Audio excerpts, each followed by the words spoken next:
തിരുവനന്തപുരത്തെ തെരഞ്ഞെടുപ്പ് പ്രചാരണത്തിനിടെ സ്വർണ്ണക്കൊള്ള ആയുധമാക്കി കേന്ദ്ര പ്രതിരോധ മന്ത്രി രാജ്നാഥ് സിംഗ്.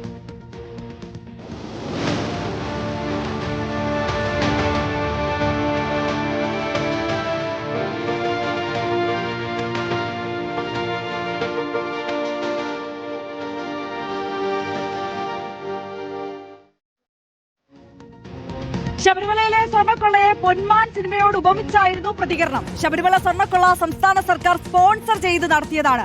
കേരളത്തിൽ ദൈവങ്ങളും മനുഷ്യരും സുരക്ഷിതരല്ല.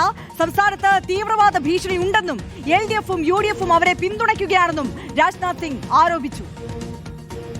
साथियों, मैं मानता हूं कि पिछले साल आई पुनमान मूवी तो यह काल्पनिक थी, लेकिन असली पुनमान की कहानी तो 2020 में घटित हुई थी, जब state government sponsored gold smuggling scam हुआ था और इस स्कैम में यहां के मुख्यमंत्री से जुड़े हुए लोगों का नाम आया था। इसी तरह LDF ने कुछ सोने के टुकड़ों के लिए अयप्पा भगवान को भी धोखा दिया है। देश की और केरल की जनता अब उनसे यह पूछ रही है, आखिर सबरीमाला मंदिर का सोना कहां गया? मुझे बताया गया है कि कुछ कम्युनिस्ट पार्टी के नेताओं ने सोना की चोरी की और इस चोरी के सोनों को बेचने में कांग्रेस के नेताओं ने उनकी मदद की है. അരുൺ സോളമൻ കൂടുതൽ വിവരങ്ങൾ നൽകും. അരുൺ, നോക്കൂ, കേരളത്തിലെത്തിയ പ്രധാനമന്ത്രി എന്തുകൊണ്ട് സ്വർണ്ണക്കൊള്ള വിഷയം ആരോപിക്കുന്നില്ല, ഉന്നയിക്കുന്നില്ല എന്ന കോൺഗ്രസിന്റെ വലിയ ചോദ്യങ്ങൾക്കിടയിലാണ് ഇപ്പോൾ പ്രതിരോധ മന്ത്രി എത്തി അതിരൂക്ഷമായി വിമർശിച്ചിരിക്കുന്നു.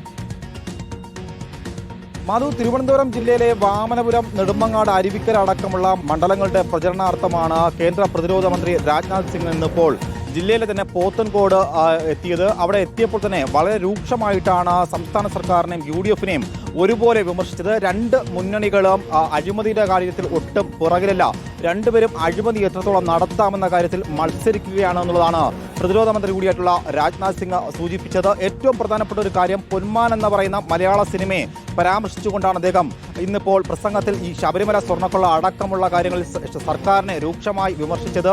അത് ആദ്യമായിട്ട് സ്പോൺസർ ചെയ്തത് പൊന്മാനേക്കാൾ ഉപരിയായിട്ട് സംസ്ഥാന സർക്കാർ ഈ ശബരിമല സ്വർണ്ണക്കൊള്ളയുമായി ബന്ധപ്പെട്ട് സ്പോൺസർ നടത്തിയത് 2020-ലാണെന്നും അദ്ദേഹം രൂക്ഷമായി വിമർശിക്കുന്നുണ്ട്. ഏറ്റവും പ്രധാനപ്പെട്ട കാര്യം, ഇടതുപക്ഷത്തെ നോക്കിക്കാണുകയാണെങ്കിൽ CMR അതുപോലെ ലൈഫ് മിഷൻ അടക്കമുള്ള പദ്ധതികളിൽ തട്ടിപ്പ് നടത്തിയെങ്കിൽ വലതുപക്ഷത്തേക്ക് വരികയാണെങ്കിൽ, അതായത് UDF സർക്കാരിൻ്റെ കാലത്ത് ബാർക്കോഴ അടക്കമുള്ള അഴിമതികൾ നടത്തിക്കൊണ്ട് മുന്നോട്ട് വന്നിരുന്നു. എന്തായാലും ഇരു മുന്നണികളെയും മാറ്റി നിർത്തി BJP സർക്കാർ സംസ്ഥാനത്തെത്തുകയാണെങ്കിൽ അത് വികസനാത്മകമായിട്ടുള്ള ഒരു കേരളം വാർത്തെടുക്കുമെന്ന് അടിവരയിട്ടുകൊണ്ട് രാജ്നാഥ് സിംഗ് സൂചിപ്പിക്കുന്നു. പക്ഷേ അങ്ങനെയാണെങ്കിൽ പോലും പോത്തൻകോട് നടന്ന ഈ പരിപാടിയിൽ ജനശ്രദ്ധ ഒട്ടും ഇല്ലായിരുന്നു എന്നുള്ളത് സംസ്ഥാനത്തെ BJP ഭാരവാഹികളെ സംബന്ധിച്ച് ഏറെ ക്ഷീണമുണ്ടാക്കിയ ഒരു കാര്യം കൂടിയാണ്. കാരണം വലിയ ജനപങ്കാളിത്തം പ്രതീക്ഷിച്ച ഒരു പരിപാടിയിലാണ് ഒട്ടും ജനപങ്കാളിത്തമില്ലാതെ കസേരകൾ ഒഴിഞ്ഞുകിടക്കുന്ന ഒരു സ്ഥിതിവിശേഷമാണ് പോത്തൻകോട് നടന്ന പരിപാടിയിൽ സംഭവിച്ചത്. അരുൺ സോളമനാണ് വിശദാംശങ്ങൾ നൽകിയത്.